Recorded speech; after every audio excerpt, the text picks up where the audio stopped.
Welcome back, everyone, to the FTEN X Academy Round Peg Square Hole podcast. My name is Timothy Fair-Matthews, and I've got a very close friend with me today on the live. Her name is Dr. Nancy Haines.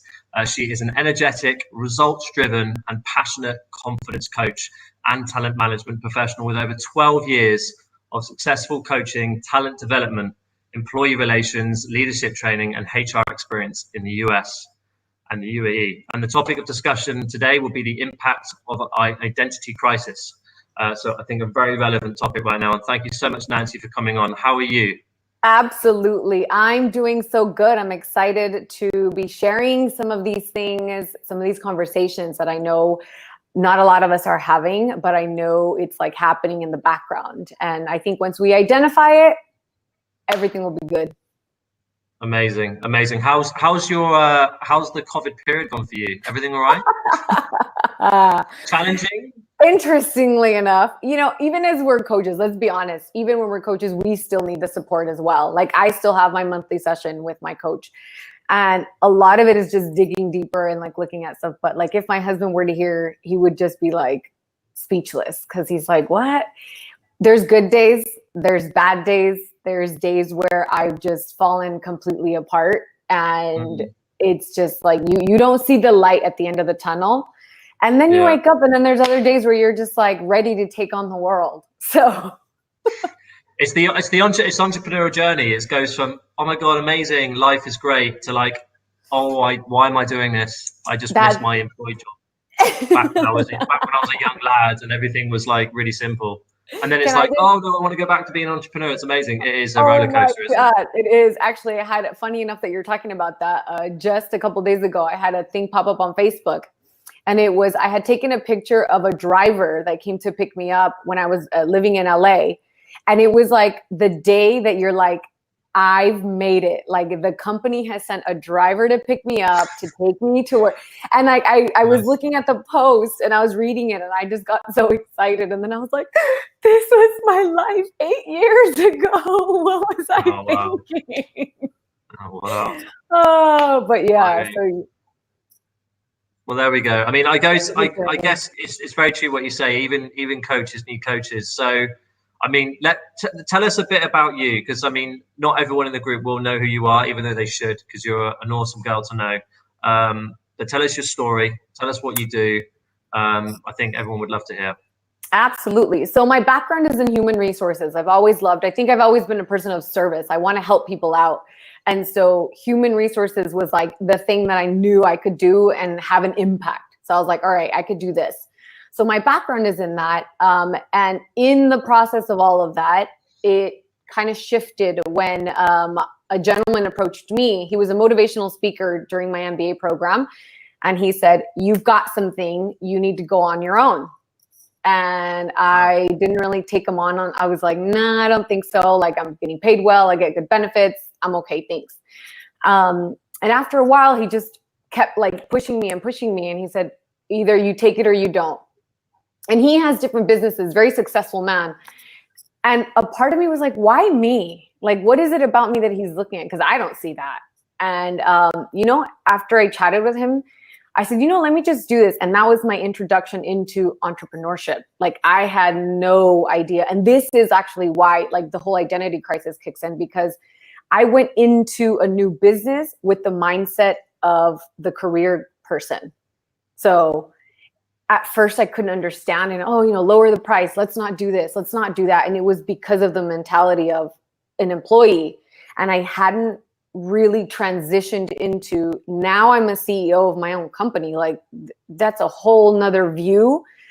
And so when I did that, thankfully he was there and he had other businesses. So he kind of pinpointed me into the right direction of where I was kind of messing up a little bit, my blind spots. But crazy enough, when you show up with that mindset, we booked the first client, which was the highest paying one that we had within the first 2 days that like I quit. And then within the first 2 days, I had to provide a proposal to a company from a random like restaurant experience that we had. And then it went from there. And that was my like intro into, oh my gosh, my mindset is completely off. And so that's how I got a little taste of it.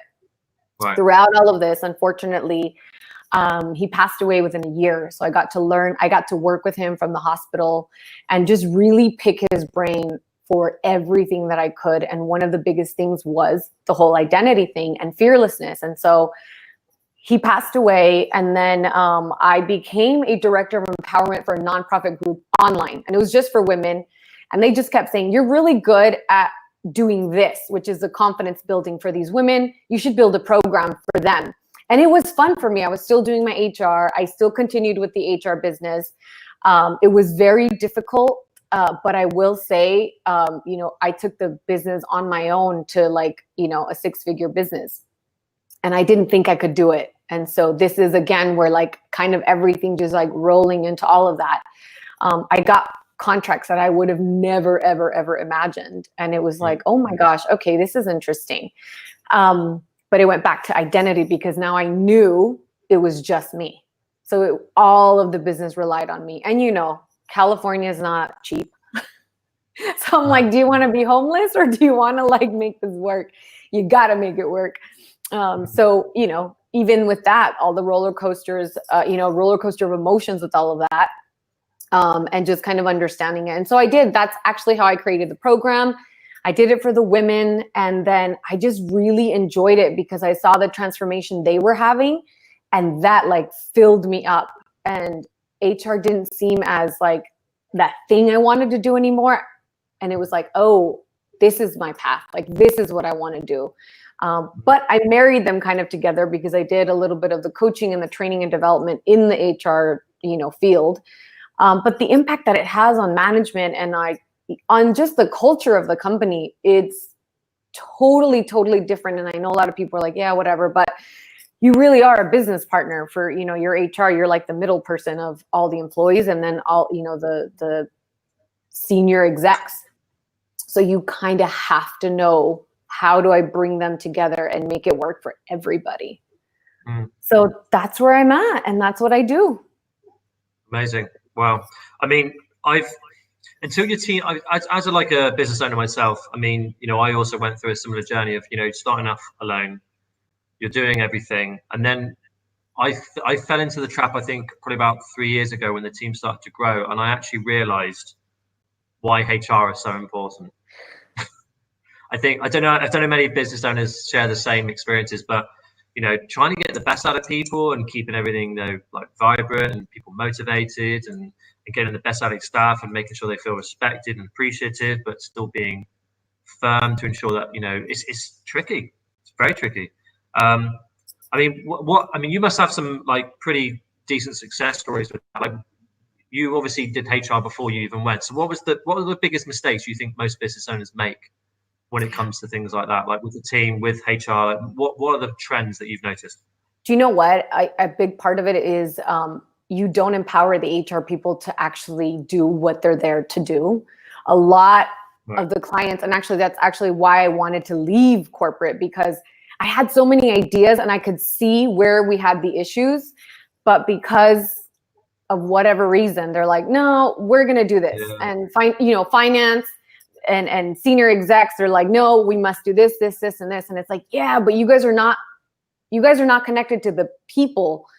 So you're not understanding. And, I think I shared this before, where they would say, you can't speak because your department doesn't bring in money. You're an expense to the company. But it sounds so stupid. I mean, I guess that's almost similar I guess that's what probably sparks a lot of people to go self-employed, is they have a resistance to what they're being told to do, and they obviously have an idea of how they can do it better. Sometimes they do, sometimes they don't. But yeah, that must be incredibly frustrating because it affects your performance. I mean, you couldn't have done your job well. Because you can't do it. You can't do it to the full extent. Like, I was like, oh my God, I have ideas. I could do this, this, this. And crazy enough, one of the companies that I worked with for a long time, I just had to do what I was told. And it was like, oh my gosh. The thing is that when I left, like a year later, their director left, and that's when I already had my business, and they hired me back as a consultant. And I was like, and then I could do whatever I want. And I was like, does this not like it doesn't make sense? It doesn't make sense. And no, and they paid more. They paid more, right? They have to. They had to pay way more for less hours. And I was like, do you guys not see? And it was just like, you know what? you're not going to see it, because it's that old school mentality of, I need your butt in this seat. Yeah. And I own you, kind of like, and it was the fear of control. Like, I don't want to give you too much control, like take a step back. So I didn't do everything that I wanted to do. And even now I'll still get messages, because a few of them follow me like on Instagram, and they're like, oh, this is like really awesome. Like, oh, why didn't we do this while you were here? And I'm like, guys, like you didn't let me, like you changed me up, and we're like, nope, your role is XYZ. That is it. Like, you can't do more.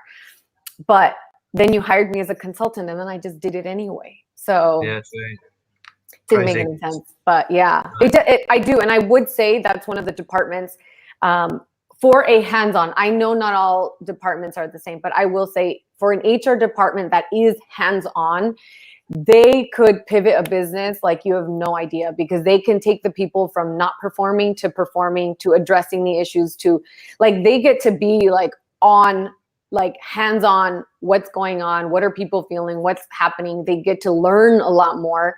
And I think people underestimate the power that has, because then you have leverage. You can make people do, like, guys, come on, let's buy into this. Like, we have a new mission, or we have this, and then they will. But if you're forcing them into it because execs say this is what we have to do, they won't buy into it. It's just temporary. So true. Wow, it's a minefield. But I mean, I guess, there's a lot of things that I guess people can do to make a huge difference straight away. Have you got any tips for people that maybe they don't have a HR department, or have someone like yourself more involved with them? What can you do, or what can you say, like the mindset of that owner should do? What should they bear in mind? If you can, find a person that you can identify as like the person that people go to, like when there's issues, when there's like whatever, if you don't have an HR person, and have a sit down with them and really look at how can we like create a plan of what can we do. I know we don't have an HR department, but at least create a plan to like make it work for the organization. Like, just identify, even if it's one person, or create a department of like, a motivational department or whatever it is, of identify people that are like the highlight in the different departments that if you bring them together, that they could create something awesome for the entire organization. That's nice. Yeah, I like that idea. Well, okay. Well, I mean, I've got a load of questions for you, but I think let's first of all highlight the topic of this discussion, and talking about the identity crisis. And so tell us a little bit about why you wanted to pick this topic, and what an identity crisis is, and why is it relevant now? Okay, so identity crisis, what is that? It's when you're going through a change. So whether it's like a milestone age in your business, a career change where you were something and now you're a director, or the other way around. When you're single and now you're married, or now you're with somebody, like when there's that shift or that change that is happening, you don't realize it, but your identity has to kind of follow with it. Whereas we don't look at that, because then we get into the relationship and we just keep it moving. And then all of a sudden, there's kids, or in, for businesses, I became this, now I became this, and you're just going. The thing is that you're not shifting your mindset with it. So you're growing, but your mindset's not growing with it. So like a lot of people, and I've had this in HR, knowing when a manager got promoted, they were all of a sudden like, well, just yesterday, you were my equal, and now today I'm like managing you, and they didn't know how to kind of navigate that. And it's like, or they would be asking permission, like, are you guys okay with this? And it would be like, no, you need to be, this needs to be like, you need to be effective. Like, this is how it needs to be. You're the manager. You need to come up with how you want to run this. And it was like, they couldn't step out of the, I'm your employee, like, we're cool. And now, oh my gosh, like, I have to have authority. How do I display that authority? So same thing when you leave your company and now you own your own business. A lot of the time, what happens, you go into, okay, I just opened my business. So then your prices is low, you price your things lower, or, you start doing everything yourself, and now you become that employee again. Yet you don't see it through the eyes of the CEO. Like, what would I do if I was already making $1 million? then make the choice after that. Because if you want to navigate your business that direction, then you need to start seeing it and making the choices that'll lead you in that direction. Whereas I don't necessarily think we don't think about that. You know, like when you're single and all of a sudden you're with somebody, it's the same thing. Like, well, I used to be able to go out and now I have to like ask permission or let you know, like, wait, what? And it's that piece. It's that piece where we don't take the time to stop and say, okay, where do I shift now? Because you're molding yourself, like you're creating the labels, you know, you're like, okay, if I'm this now I'm this.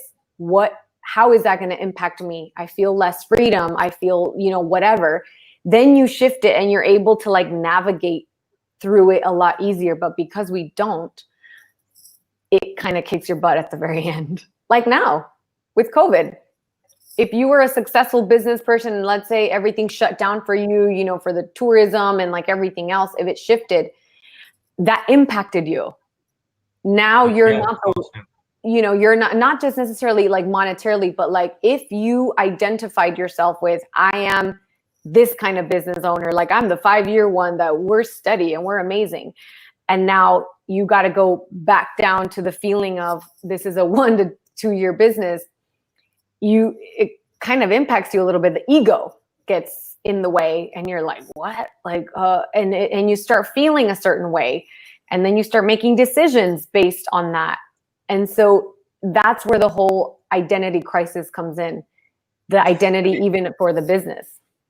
I guess it's another way. I mean, because you just made me think of something as well. Like for me, I spend a lot of time doing what I do, not because I have to, but because I really love it. But regardless of whether you love what you do or not, a lot of us are obviously working overtime in a minute to try and get, you know, us back on strong footing, or you know, maybe we're serving, you know, we're doing extra to try and serve our clients, or maybe we're just trying to get more business in, whatever. But yeah, I guess if everything went crumbling down, it would probably leave. And I've got no shame in admitting this. I wouldn't know who I would be without my business right now. And I'm sure a lot of people would probably feel the same, because you invest so much time and energy, and it becomes what you live and breathe. And if it's something that you love, which is great, then that also is a huge knock when that happens. So how does someone get around that? Because that's even for me, like, I'd love to know, because that is just a scary thought, very scary. So I just went through from the beginning. So when COVID happened, I just went through this, and I want to share it because this is reality. This is what happens. Thankfully, I don't have children right now, so I didn't have to deal with taking on all the hats of being homeschooling and doing all of that. So I definitely feel blessed when it comes to that.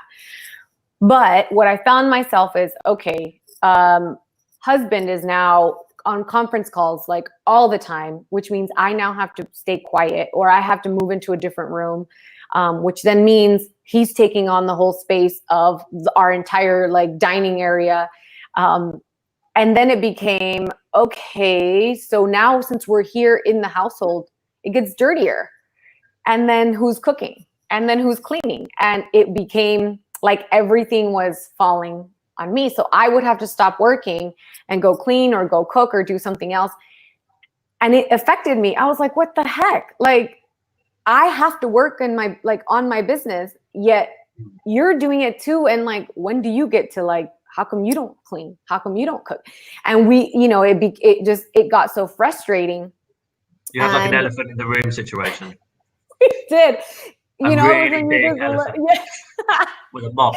With a mop and a couple of pans. You know, when I would be washing, it was like that, like hard scrub or like throwing things. Yeah, and it was like, you're taking it out on the saucepan, and it's not a poor saucepan. Just leave it alone. Just wash it out tidily.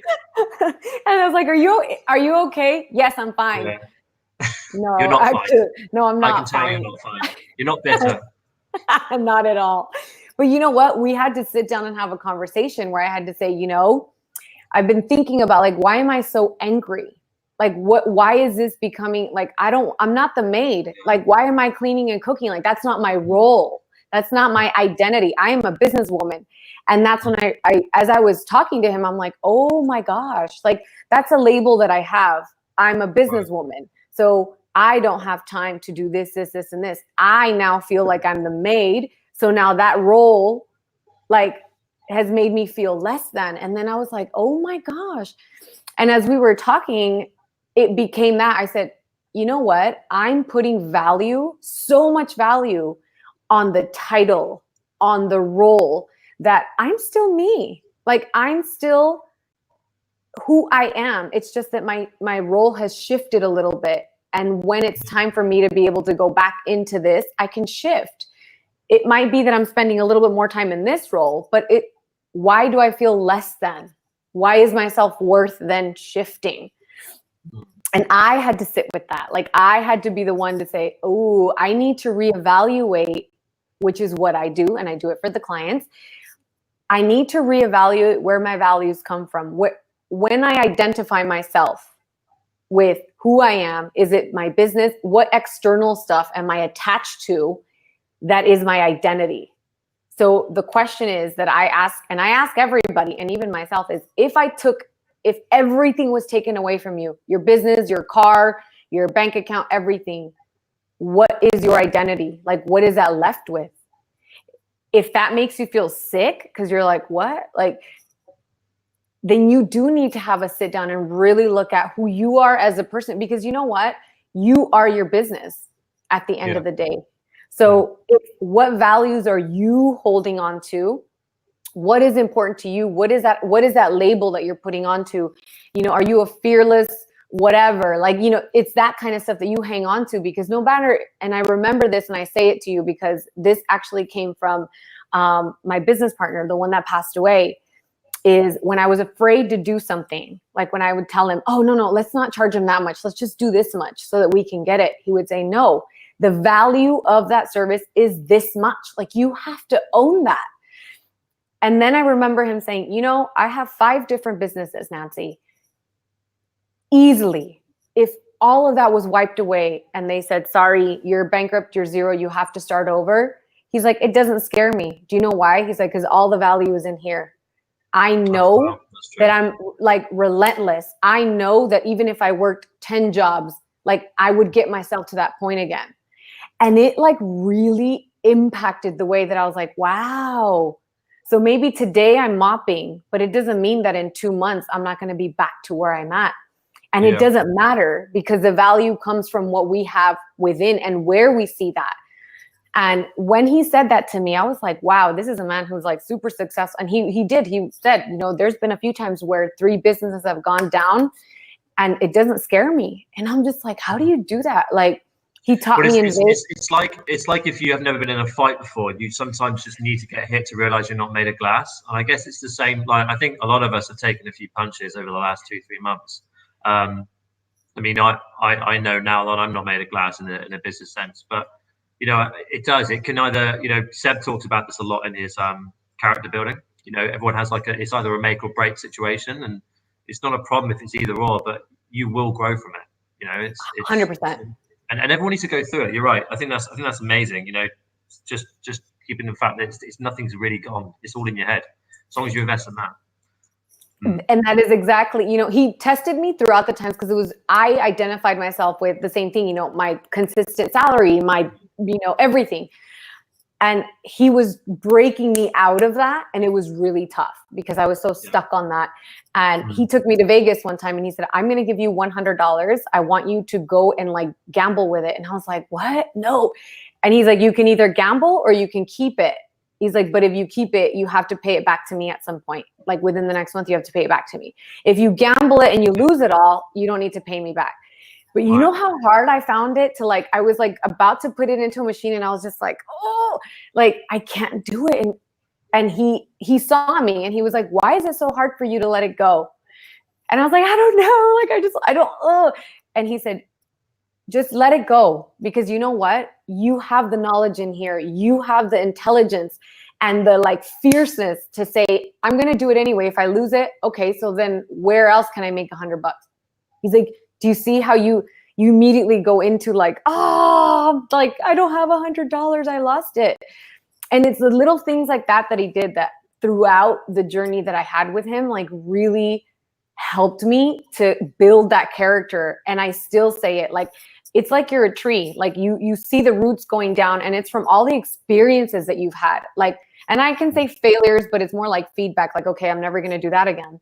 But it's all of those experiences teach you. And that's like the root. So that when the wind comes and it blows you, yeah, it is going to knock you to the side a little bit, but you come back up. And the whole point is the trunk. Like you're getting to, like, if you have a strong trunk and your roots are deep, then you're fine. And it's throughout this time that, yeah, it is difficult for myself, for a lot of the people throughout this time, that it has now created the question, so who am I? Yeah. What is my identity?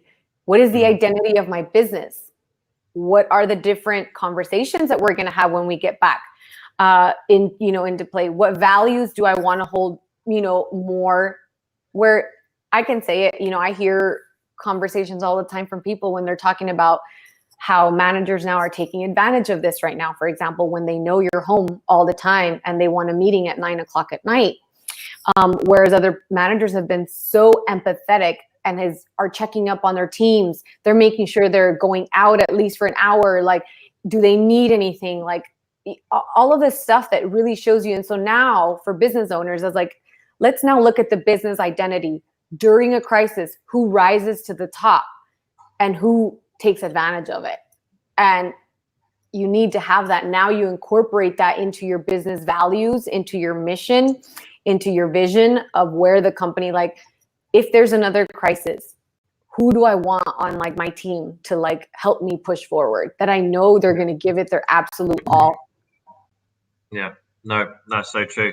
I mean, I guess we just have to remind ourselves that, yeah, it might have taken 5, 6, 7, 8 years to get to where we are, but it doesn't mean it's going to be the same, because obviously you have all that experience, all that knowledge, all that, history that you 100%. Can essentially almost fast forward to get you back to where you were. So if you have to reset, it doesn't mean it's back to square. It's back to zero, is it? Doesn't mean that. Because you jump into a new category. Like, you're not necessarily in phase one. You're now at a different place. You're at the beginning of that next phase, but you're at that next phase. And that's what, like, a lot of us, are going through, whether you're an entrepreneur, solopreneur, or a corporation or a business. Like, a lot of this is now really looking at who's really here to really be here for the company.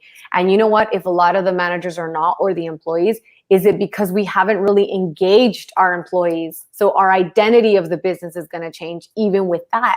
What are we going to incorporate moving forward? Like, so many different things out that were never important before that are now important. And it's that little like shakeup that now things have come to the surface. And for a lot of people, it's been like, a lot of stuff internally, but also for their own businesses. But the thing is that it's a good thing, because it's come up. If this wouldn't have happened, you wouldn't have seen, the cracks in the business. Like, now so now what can you do moving forward? And it's taking, I myself, when I'm like, okay, if I have nothing else to do, what do? I started the podcast. I was like, you know what? I'm just going to start a podcast, because at least that's something that'll keep people motivated. What is it that fills me up? My identity shifted. I was like, I love serving people. I love helping no matter what. So I was like, how can I do it? And it was like, boom, let's just do the podcast. Like, who cares where you're recording? Like, that's not even the point. And it shifted, because before, I'm a perfectionist. So I'm like, oh, I need to have this. I need to have that. Like, it needs to look like this. And at this point, I was like, no one cares about that. I just need to get it out.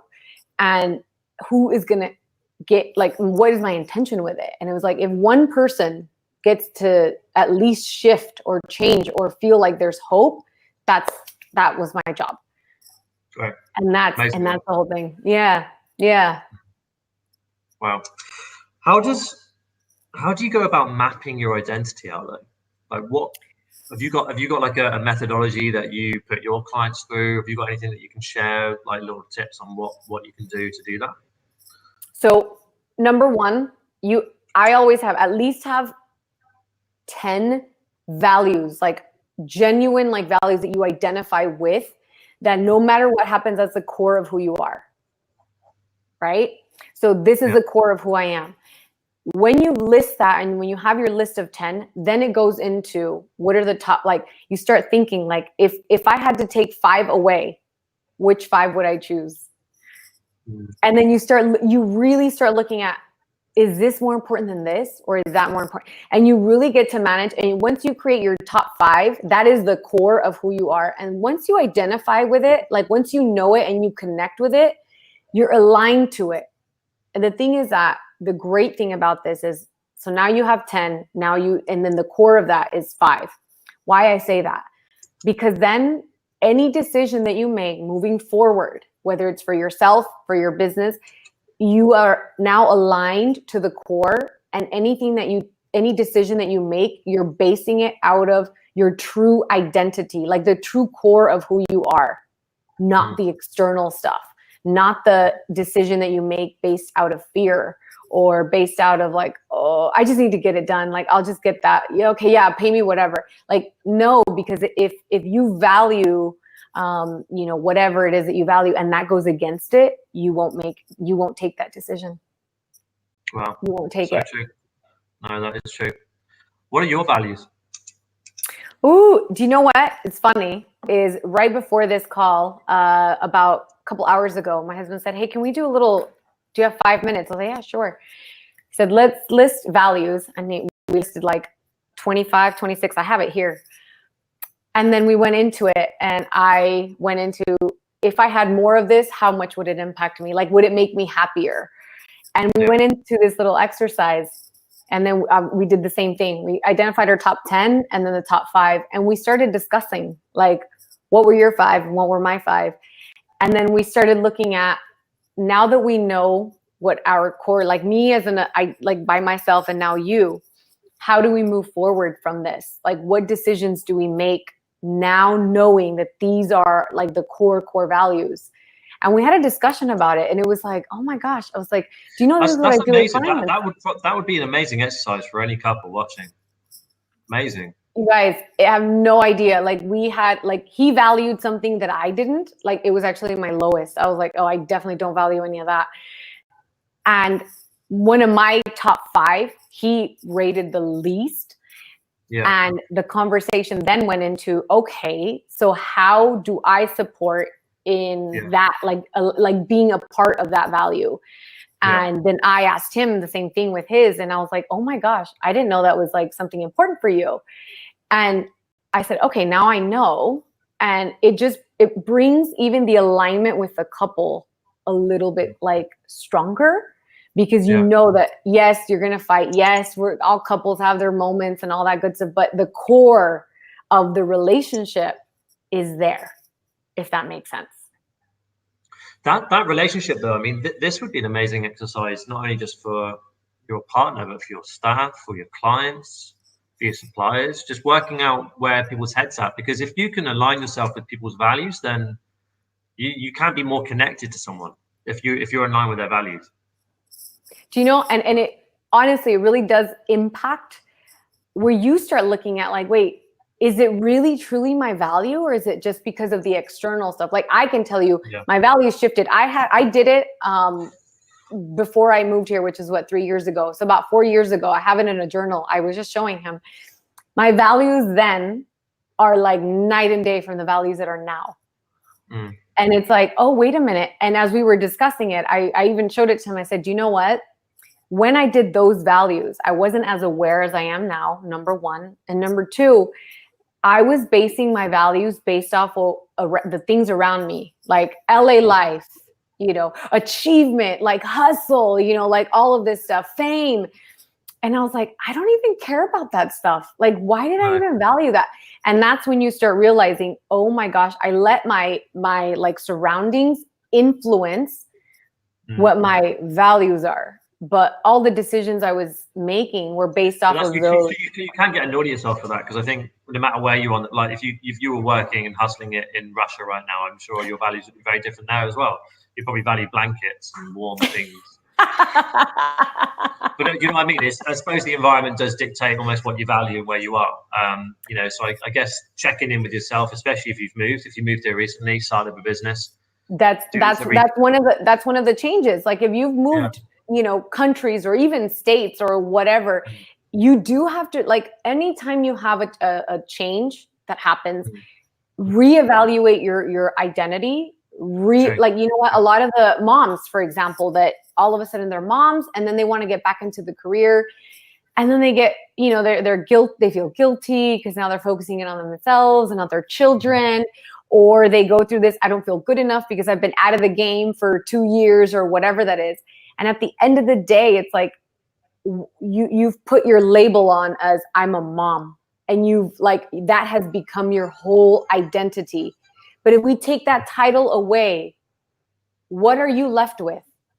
Who are you without that title? And that's where, for a lot of people, it could be a little bit scary for them, because if they've lived like this for 35 years or, whatever, 20 plus years, along the way, you haven't taken the time to shift and to look at different things, but it's never too late. And that's the beauty of this, is that anytime you have an identity crisis, anytime, you can always do this exercise. You can always have a look at, how has this shifted? And how is this going to impact my decisions moving forward?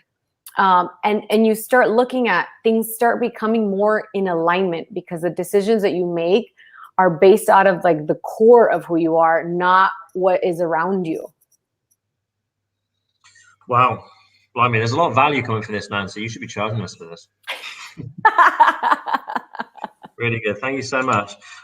You mentioned something earlier, which stuck with me. And you said, what would my decision be, or how would I behave if I had $1 million already or something? I quite like that. And I know we've done some powwows like this before, and you keep talking. I mean, you bring in a lot into the law of attraction, the mindset. You've got to project success, think this way, think positive. So that, I guess, that's more important than ever right now. And I mean, I'd love for you to kind of focus a little bit on this right now, because I think a lot of people could do with why that is so important right now, to be able to get yourself where you need to be. Because I know a lot of people are striving for success, for stability, to try and get themselves back on their feet. So there's a few things about that, and some exercises to improve that as well. So here's the thing, and you already know I'm big on the law of attraction and just kind of playing with it and doing, some little exercises here and there. But this is why this piece is so important, is because if you align it, let's say, you're like, oh, I really want to get, this house or this thing, because the core of you, that is not what makes you happy, it's not going to come to you. Yeah. Because your inside is not necessarily aligned with that, but your mind is like, oh, how come I don't have that job yet? Or, oh, how come I don't have that yet? And it's that thing that is why isn't it coming? Is it because it's not really what I want to get myself into? And what is it that's important? What is it that I love doing about my business? For example, I had to do it recently where I'm what is it that I love? I love serving. I was wait a minute, that's right. I love, it's not even about getting paid for it. I was I genuinely love just helping people. If I hear somebody has an issue, I'm okay, if I can help, what do you need from me? And that fills me up. And then I'm oh my gosh, okay. So why don't I do, maybe an extra webinar, or be a part of this, when I got called into a few webinars to do, and all this stuff that it filled me up, and I was happy, and I was super excited. And even my husband said, how crazy, after you do something, or when I hear you say somebody had a shift or a change, or when I show him oh my God, look what somebody wrote. They said this happened to them. Wow. He's I can see your entire spirit change completely. Your energy completely changes. And I think it goes back to, why do you do what you do? And we've gotten shifted into sales, money. How much are we getting? Are we hitting our ROI? And at the end of the day, it's well, what if we can't hit it because of the circumstances? Instead of it becoming, all right, let's sit down, let's have a power hour. What do you guys think we can do different in the business? For you guys, oh, boom, maybe we can, do this. Maybe we could do that. Maybe we create a new community. Your creativity rises to the top when you're in that place of empowerment. When you're in a place of disempowerment, you really don't know how to shift. You kind of just stay stuck a little bit, and you replay what you used to do, how it used to be. 2 months ago, I was doing this now, and you just go into this spiral downhill where I've felt it, I've done it, I've gone off on my husband where I'm if I was in LA, I would have been doing this and this, and then I was whoa, the resentment is coming up. Like, where's that coming from? And like, I'm like tracing things back. The great thing is that obviously I'm aware where I'm like, oh, that's not normally how I react. Like, what was that? But even him, where now the discussions that we're having are totally different. We're changing into that where it's not your typical, oh, how's your day? How's your day? Like it's not like that anymore. It's getting a little bit deeper into how can we be like supportive to even our own friends and family. And okay, you know what? Once a week we check in with your parents. Once a week we check in with your mom. Like our calendar has shifted because we both value family. It's like one of our top values that now that has become on the priority list, where before I could go easily like 3-4 weeks without even speaking to my mom. And I'm like, oh yeah, shoot, I forgot to message her. But that's not in alignment, like with like what my values are, which is why, you know, you don't feel that, And so now we're basing everything based off of what are our values. Why do we do what we do? The people he's helped, you know, like just so many different things that it's just changed completely. And I feel like even in business, with business partners, with staff, with employees, now it's the time to really come together and really learn who is the core, like what is everybody and their core, like what is that core thing that they need? What is it that makes them them? And then be able to make decisions based off of that or have meetings based off of that and what to move forward. Because once they're aligned with that, they're more productive. They're more like, you know what, I got this. Like, I'll take care of this because now you see me for who I really, really am. Like now you know the core of who I am. And now that's a deeper connection than just, hey, thanks. I see your resume. Boom. Great. You're fantastic. Let's get you on. Yeah. Wow. So true. Nancy, I'm going to have to go through some comments because we've got a load of really good comments here. So we've got a good question from Sab here. I know a lot of business owners who are struggling with their teams being bored and not working on refining their skills or learning anything new or trying to get business in while stuck at home or unable to work. Do you have any advice on how to motivate your team in this time? Yes. You know what? The thing is, you're trying to make them work or make them be motivated and inspired. So they're not. So then we need to address that first. Yeah. That needs to be addressed first. Is there something going on at home? Is it your mental health? Are you like, you have to address those issues from the beginning to get them to, okay, now even if you shift them a little bit from that conversation, it'll at least give them what fulfills them. If you're wanting them to produce, and they're running on empty, it doesn't matter how much you beat the horse, it's not going to go anywhere. Like, and so you need to find out, you as a business owner or a manager or a supervisor, you need to know what is it that each person in my team, what is it that drives them? What is it that's hurting them right now? What is it that they need support with? It's the value chat, isn't it? It's just what you just said. If you can ask and solidify what their values are, then you're much more in line to how to, like you said, you know, tweak it so they feel like more. A lot of people here, for example, are here away from their families. So let's just say, you know, let's talk about those guys. They're here, they're working, they're not with their wives and their children. So then you're trying to tell this guy who's now missing his family, who feels responsible because he's like, oh my gosh, they're away. And you're telling them like, come on, like you need to learn, get into like development, take this class, take that class. Like that's not their priority and that's not their value. So you're like going to struggle so much to get them. You can't force somebody to do it.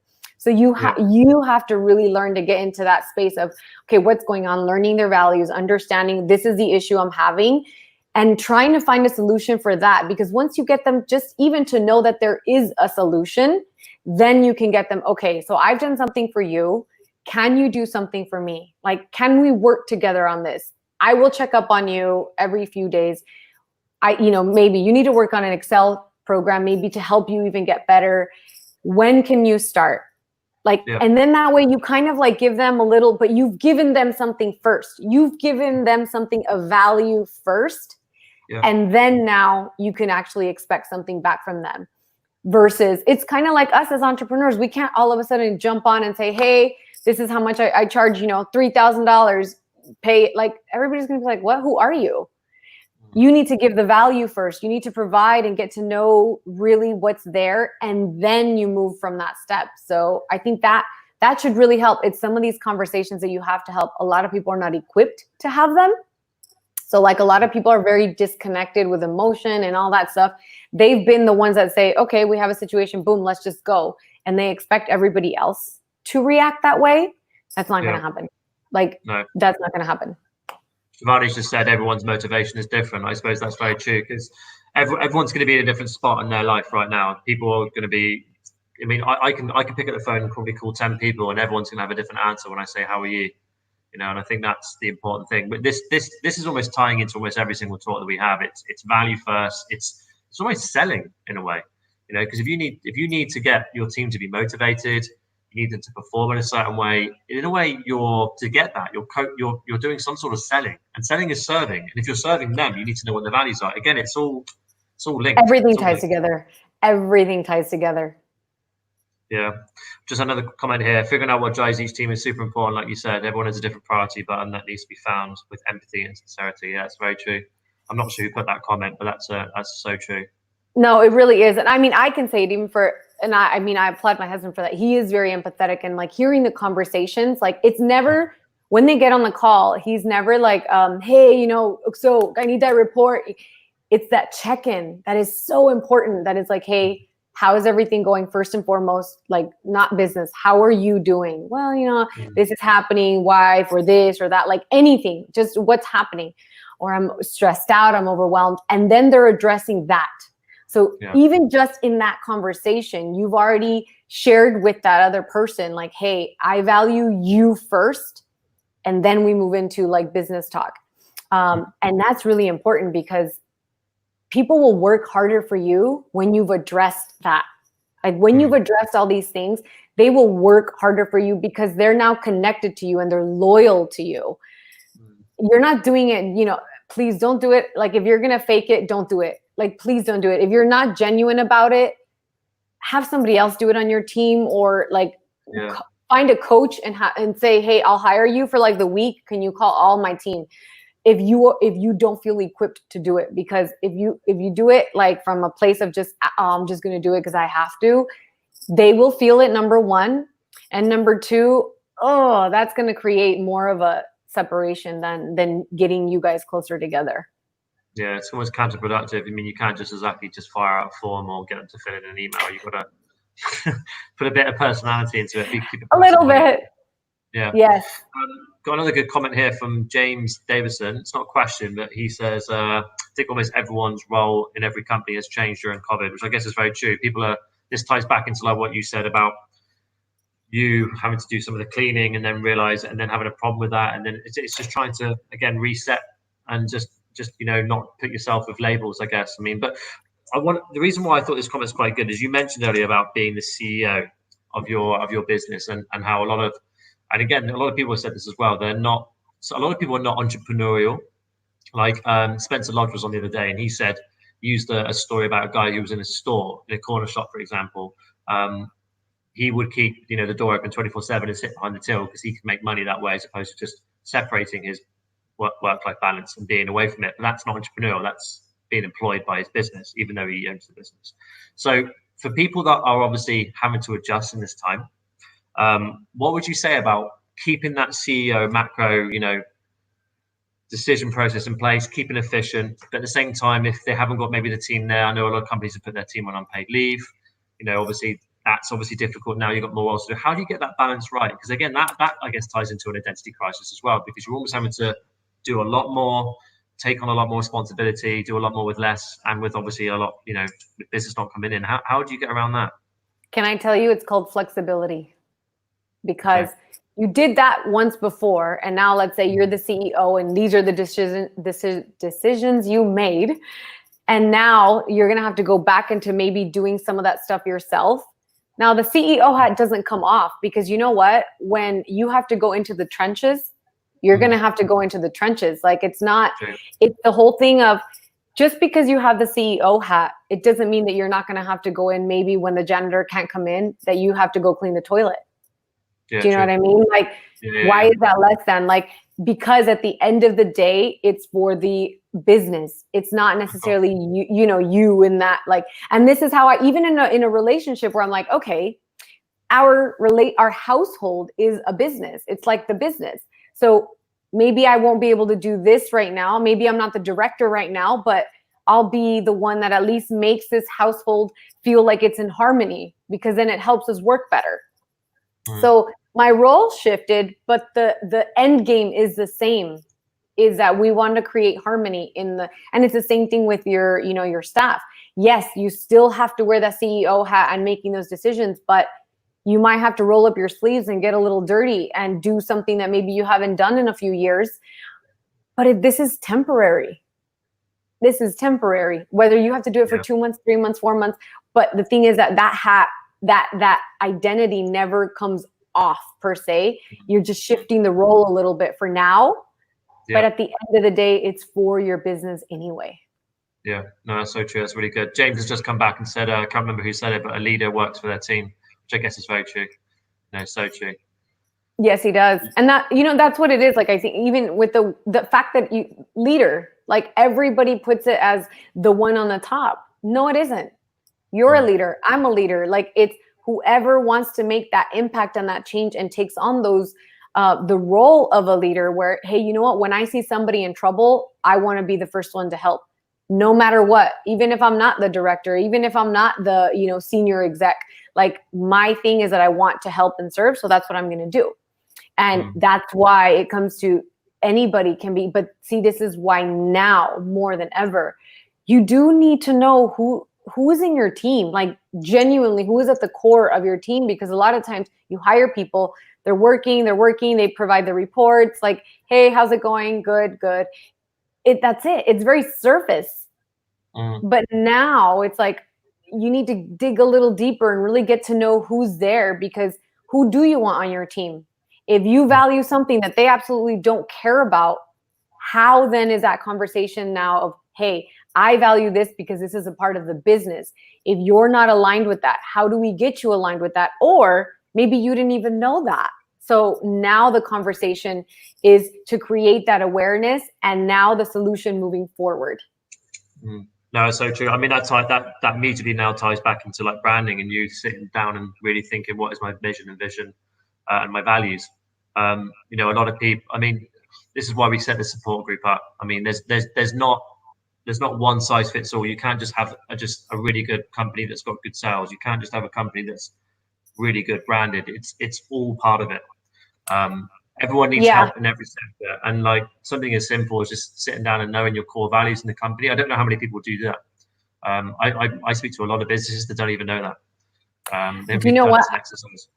This is something I think I posted on it yesterday, which I said it like a lot of people say the influencer. They're like, oh, the influencer, and they see them and they're like, wow, they're so great. They have this, they have that, the cars, the house, the whatever. Now the question is, what about the character? Are they good people? If they saw somebody in trouble, would they go and help? If they saw somebody that, maybe couldn't afford it or something, like, would they be able to say, you know what, I'll give one client, every 6 months for free, like sign up, or, like, what is their character? And that's when you start thinking about like, well, a character is important to me. Like a person's character is something that I value. So am I following influencers that are not even aligned with that? True. It's that's why I'm saying it's what you're feeding yourself, like consistently. I had to look through a few of mine. I was like, I really do. If I've met somebody and they've like, I've gone to conferences where I'm like, wow, they're so awesome. And then I go and I meet them, or I see how they treat people. And I'm like, I don't know if I'm okay with that. And I don't see them the same. And I was like, ooh, because I value like integrity, like who you are on your Instagram or on your social media should be the same person that I see if I talk to you, like your style. But if you're completely different, then it doesn't work. It doesn't necessarily work. And so you do look at how, if you have a manager that maybe not the best in sales, but makes his team, his or her team, feel amazing, and they're always like there to be there for them and support them, like maybe you need to value them a little bit more than the person who's bringing, in all the money. Yes, it is important, but it's a balance. No, so true. I mean, I think, that's a really big takeaway today. Really evaluate who is in your team, what you feed yourself. I mean, Jim Rohn says you're the average of the 5 people you spend your time with at the minute, because we're not really technically spending time and we're communicating. It's the same thing applies. If you're spending a lot of time on social media, following accounts that don't add value, it's going to affect and really dictate your performance, isn't it? 100%. I mean, I've not unfriended people, but I've certainly evaluated what pops up on my feed. I mean, I get a lot of people sometimes complain about Facebook, and it's like, guys, it was blank when you signed up to it. You populate that wall with whatever you follow. You're in complete control on what you feed yourself. And you've got to, and this goes for relationships, business relationships, what you read, what you listen, what you watch on Netflix. Is it benefiting you? Does it feed you with the right, fuel to have the positive mindset, like you say? Like, can it get you in that law of attraction? I'm doing very well at the minute. I'm killing it. Business is great. I'm supportive. I've got a great network and gratitude. If you're not thinking that, it's going to be very hard for you to make smart decisions if you're in a scarcity mindset. That's something that's really hit home with me. Like, knowing, if I knew, obviously hindsight's a beautiful thing. If I went into COVID and I had a bit more warning, I would make sure that my scarcity mindset was long gone. I'd stabilize things a lot more, mitigate the risk a lot more. And I think that's probably one of the biggest takeaways a lot of businesses have had, is what they would do different. It's highlighted the cracks, I guess, in the foundation of your, like you say, the roots of your business. And obviously the values are a key part of that. So, yes. So true. Yes. We've just got one. I think we'll have a time for a couple more comments. What's the best way or method to know people's true characters? Some spend so much time faking it, I make it so hard to see their true character. Okay. Ask questions. Look at the overall feed. Like, for example, there's a lot, and I had to like unfriend, because I did kind of the same thing what you did. One day I was just like, I was complaining, like, why are they always talking about that? Why are they always... And I was like, ooh, it's because I chose to follow them. So what am I doing? And it's, even with people, really, you can't, obviously it's through your phone. You can't really like judge a person's character by that, but you can easily see it from even like their stories, or even the captions, or even like, for example, in a time of need, have they addressed some things that have come up? A lot of people, and I even say this, like people that I've followed that have like, and I'm talking millions of followers, have gone on and been so genuine and raw and said, guys, I am like in a deep depression because I have relied so much on social media that I basically didn't even meet up with friends, because I focused so much on my social media that I've disconnected, and like I'm so lonely. And when I heard a few of them say it, I was like, what? But you have like 2 million followers. Like, what are you talking about? Yeah. And it was like, ooh, and it just makes you like rethink. But the fact that somebody, like, I value like genuine, raw people. Like, tell me the real story. I want to know that it's not always peachy and smiley and rainbows and unicorns. Like, it's not like that for me. And it's not like sustainable. So when I see somebody always highlighting the most amazing life ever, even through COVID, I'm like, are you for real? Or is this like, and it does make you question. And it's the thing, again, it goes back to your values. Like, I value that. So when I meet somebody, or even when I comment on their, like, on their feed or on their post, like when I really like something and they message me back or they like it, you start really looking at that kind of stuff a little bit differently. And it is really important. Like, you might not find their character, judge it immediately, but you can even ask, you asking them questions, DMing and asking questions, like, but people in your team, like, for example, characters, this is a great exercise to do, because then you'll really know what they value. And if they value fame and wealth and this and that, you're like, none of that like is about people or connecting. Sure. They may not be the right fit. That's very true. Seb's just tuned in as well, and I don't know if I've been watching the whole talk, but he did just drop the comment. I think it's quite true. He says culture is vital. Gary Vee has an awesome vid on why you may need to fire your most talented member of staff. Do you know what I mean? I can say that at First and 10, we've hired more people on character than we have skill set. And That's it's amazing. it's really boned well for us because our team's amazing and we wouldn't be where we are without them. So if any of them are watching, guys, we absolutely love you. Thank you so much for supporting us in this difficult time. But yeah, it's true. I mean, you're only as good as the weakest link, and being talented and good at your role doesn't always necessarily mean you're a good team player. This is correct. This is correct. Yeah, so true. James just said, honesty, understanding, communication has strengthened many of my business relationships during these difficult times. So true as well. Really nice. The transparency with people, I think it's really, it makes you real, like it makes you genuine. And that's the whole thing is when you're consistently portraying like, hey, I'm this character, I'm this, like everything's fantastic, I just closed this much. Like, how are you making other people feel? Yeah. If they're not, they may not necessarily be there. So why don't you shift that and say, guys, I literally just had my best month ever. If any of you have questions with it, like I'm more than happy to answer the questions. Or, like there's a way to do it where people are like, oh, wow, like, okay, I can connect with that. But it's that genuine story. Like everybody, it's storytelling, the power of storytelling. What is it that really went on? People see you happy and excited and all this right now, or, before COVID, but then nobody really knows what your journey was. And that's the thing that it's like, share your journey, like be authentic. And that's the whole thing. Like, just be honest. Like, yeah, it has been hard. Like, yeah, there's days where I was like, you know what is going on? Like, am I going to get out of this? But then you wake up another day and you give it another shot. Right. So true. I'm going to just show Seb's last comment to end on. He said the biggest shift he found is when he asked his team, what do you actually want? And again, this is just the theme of the whole conversation we've been having, isn't it? Sort of guessing. I'm actually going to bring up one of Seb's stories. So one of the reasons why we started to do the FTEN X Academy was that when he was, he does a lot of martial arts and character development, training for children, does a lot of stuff in schools. So when the lockdown hit, he was in a situation where he had to almost like not freeze the membership, but everyone had to kind of like, stop doing what they were doing. He was really worried about how could he continue to serve his customers.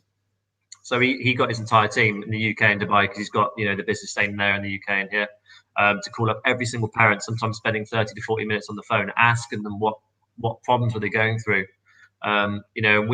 This again is a reoccurring theme that we talk about in every single talk. Doesn't matter what your industry is that just pick up the phone and speak to people. It's the best way to know it. And because of that, he was able to, put the heads together with the team. They came up with this WarriorNet online course. They turned their entire white to black belt syllabus online, put a big community behind it, put a lot of assessment, sense of belonging, all these aspects that what you would normally get from the classes, but obviously couldn't. And finding a way of just keeping the same service going, still fixing the problems of what the customers said. Yeah, it's amazing. That's awesome. So one of the reasons why we started this is because we then moved into online courses. We've taken 20 businesses online in the last couple of months. I know, Nancy, you've been a big part of that as well, because just to let everyone know, Nancy's we're dropping something very cool soon, guys. We've got this activation course, and Nancy's kindly contributed. So there's a whole section on there about how to be confident on camera, because Nancy, even though she's a HR specialist and she's very big on confidence training. So if anyone really wants to leverage your mind, I think they do need to get in touch with you. In fact, you've actually got something I know you want to announce on the groups, because a few of these speakers have been announcing some freebies and things. So you're gonna go do a workshop. Tell us a little about this workshop. So just let you know, guys, when we post this after this video, the first 5 people that says they're in are going to get spaces. So we've only got 5 spaces, but well, tell us what this workshop's about. So here's what I want to do, and this is only for the members in your group. But a lot of this exercises that we're doing, even with the values and really getting deep into it, and obviously there's more to it. I take it to that next level. We can easily do it together, and it'll only be for the 5 people. But it'll also be time. It'll be an hour. We jump on, and even a little bit of laser coaching. So if it's something in particular that you're going through, I will definitely, it'll be a time to be able to catch me and be able to ask any questions, or if there's any other part of the business that you're asking about or that you have any questions, to be able to shift it. And, I might even do a little meditation visualization, something in there to get everybody back pumped up and aligned. Amazing. So guys, mate, we're not going to take the IMINs on this call. When we post this later on, I'm not going to say when, so everyone's got a chance to kind of submit their IMIN. We got 5 spots for this. Nancy's going to have a really intense workshop on building values, like you said, confidence training, the whole encompassing of what she does. So watch out for that. But Nancy, honestly, it's been amazing talking to you. Thank you so much for giving us an hour of your time. It's been great having you on. Me. I know we'll have you back again soon, hopefully, and just keep doing what you're doing. I'm a big fan of what you do. Absolutely. Thank you guys so much. You guys are doing an amazing job with all this, and congratulations for being #1 in the UAE podcast. Amazing, amazing, amazing. I know. Well, we couldn't have done it without the team and the community. So credit to everyone watching. We didn't get the #1 business and entrepreneur podcast on iTunes without you guys. So thank you so much. And Nancy, it's down to you guys as well. Every single speaker that's come on has given us so much value. I know some people already that have made some huge differences in their businesses because of this group already, and that's what it's about. So thank you. Amazing. All right. Take care, guys. Bye-bye.